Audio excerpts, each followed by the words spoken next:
Welcome back, everyone. The Factor Dividend Growth Portfolio just finished its first fiscal year, and I'm happy to report that it managed to outperform the S&P 500, earning itself a notch in the W column.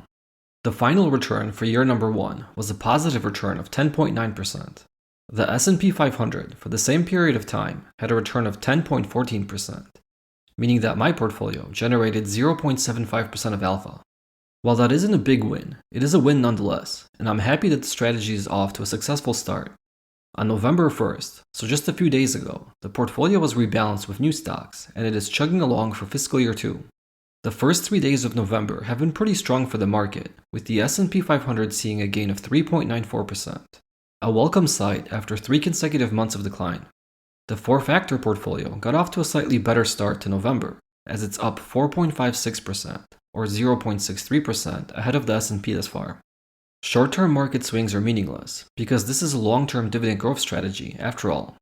What I want to do today is talk about the rebalancing for fiscal year 2. I'll let you know which stocks are part of the portfolio now, what changes I made to this strategy, but it's probably best to start with a quick refresher of what the Factor strategy is, and what I hope to achieve with it. If you're familiar with the strategy, you can skip ahead a little bit, as the explanation can be a little redundant. A little more than a year ago, as I was digging around into SCHD, I came up with the idea for the Factor Dividend Growth Portfolio. In a nutshell, it's a variation of SCHD that is tailored to my personal style of dividend investing. I like SCHD a lot, but I don't necessarily love all of dividend stocks that the fund owns. The beauty of SCHD, or any other ETF or index fund, is the simplicity they offer.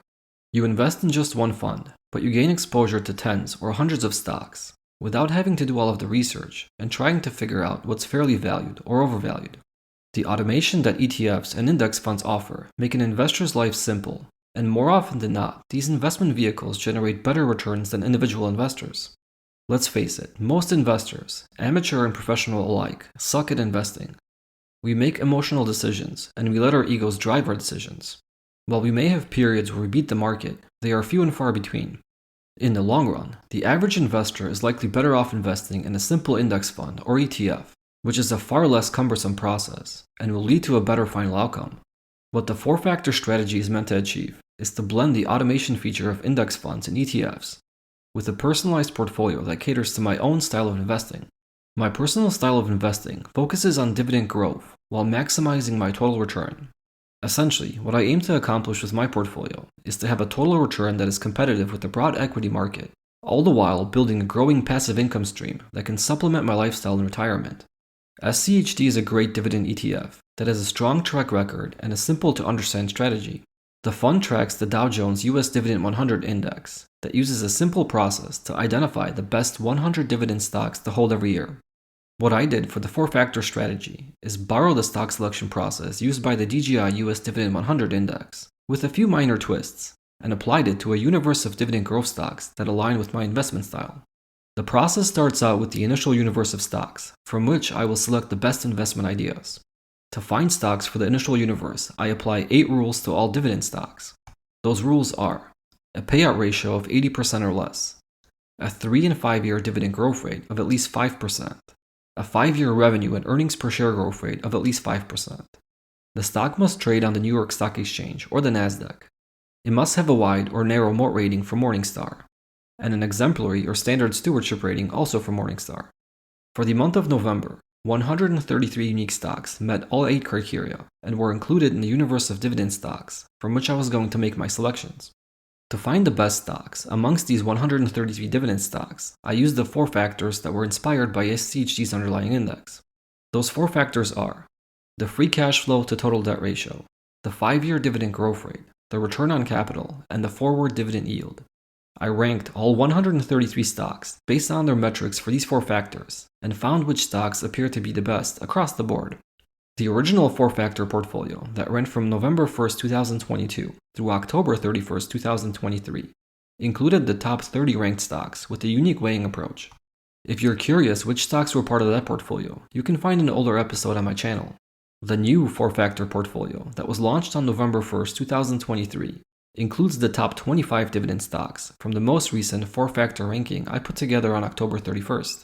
Let me just read off the top 25 stocks, and then I'll give you some average statistics on the portfolio as a whole. The top stocks, in order of how they ranked, are Sociedad Química y Minera, ticker symbol SQM, EOG Resources, ticker symbol EOG, Williams-Sonoma, ticker symbol WSM, Automatic Data Processing, ticker symbol ADP, Fastnell, ticker symbol FAST, Infosys, ticker symbol INFY, ASML Holdings, ticker symbol ASML, Home Depot, ticker symbol HD, Paychex, ticker symbol PAYX, Monolithic Power Systems, ticker symbol MPWR, Texas Instruments, ticker symbol TXN, Robert Half International, ticker symbol RHI, Old Dominion Freight, ticker symbol ODFL, Lam Research, ticker symbol LRCX, Masco, ticker symbol MAS, Watsco, ticker symbol WSO, Cohen & Steers, ticker symbol CNS, Skyworks Solutions, ticker symbol SWKS, Microchip Technology, ticker symbol MCHP, Broadcom, ticker symbol AVGO, Landstar, ticker symbol LSTR, Rollins, ticker symbol ROL, Lowe's, ticker symbol LOW, United Parcel Service, ticker symbol UPS, and MasterCard, ticker symbol MA.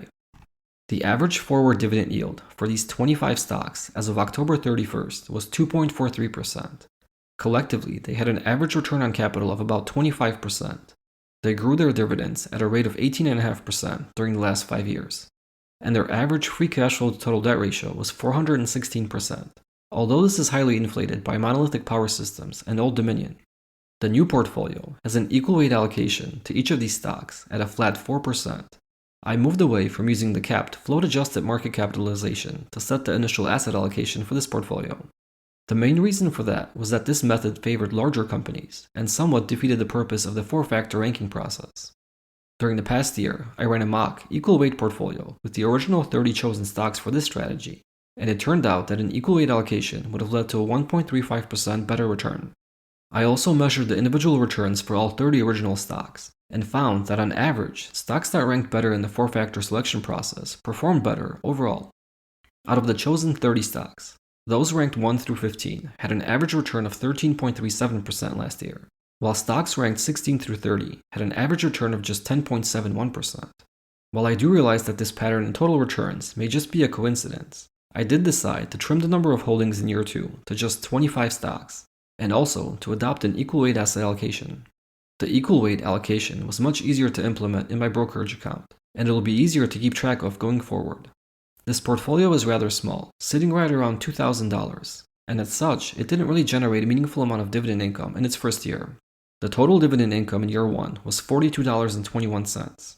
In year 2, I am projecting for this income to be above $50, which will be a decent level of year-over-year growth. I did allocate more capital to the four-factor strategy 2 months ago. I have another portfolio with a little more than $7,000 that was built using the stock selection tool. That portfolio was launched at the start of September, but with only the top 20 stocks. It didn't get off to a great start, as most equities have declined during the last 2 months, but I will provide an update on how that portfolio is doing in the future. The goal for the four-factor portfolio is to achieve a 12% annualized rate of total return and to have a growing passive dividend income stream. Thus far, since inception, the portfolio has a 14.65% annualized rate of return, which is great, but I will wait until the portfolio has been around for at least 5 years to evaluate the true merit of the strategy. I hope you enjoyed the content. If you did, please give this video a like and subscribe to the channel. Thank you for watching and see you next time.